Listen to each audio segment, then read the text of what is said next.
প্রিয় মৎস্য খামারি ভাই বন্ধুগণ, আসসালামু আলাইকুম। তো আশা করি সকলে ভালো মুক্তি সুস্থ আছেন।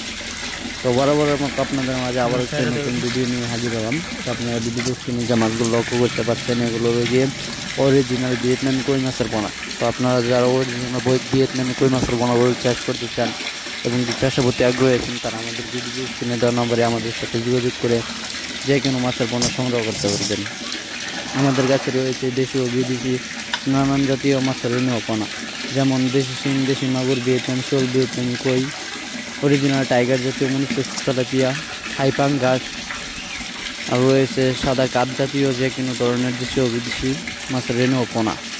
তো আপনারা যারা এই ভিয়েতনামি কই মাছের পোনাগুলো চাষ করতে চান এবং কি চাষের প্রতি আগ্রহী আছেন, তারা অবশ্যই চাষের আগে ভালো করে পুকুর প্রস্তুত করে নেবেন এবং কি পুকুর যদি সঠিকভাবে সঠিক নিয়মে প্রস্তুত না করতে পারেন, তাহলে এই মাছ চাষে সফলতা আদায় করতে পারবেন না। কারণ ভিয়েতনামি কই মাছের কিন্তু আপনারা অনেকেই জানেন অনেক রোগবালাই রয়েছে।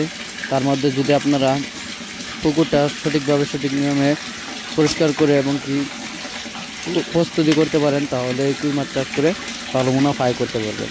কারণ কই মাছের রোগবালাইটা হয়ে থাকে কাদা থেকে গ্যাস হয়ে, এবং কি পুকুরে যদি কোনো পাতা ময়লা আবর্জনা থাকে, তাহলে ওইগুলা থেকে গ্যাস হয়ে কই মাছের বাইরের জন্ম নেয়।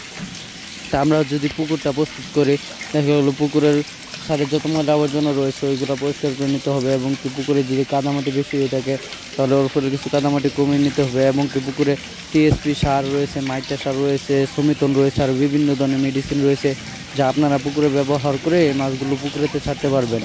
তাহলে দেখা গেলো ভালো একটা মুনাফা আয় করতে পারবেন। তো সকল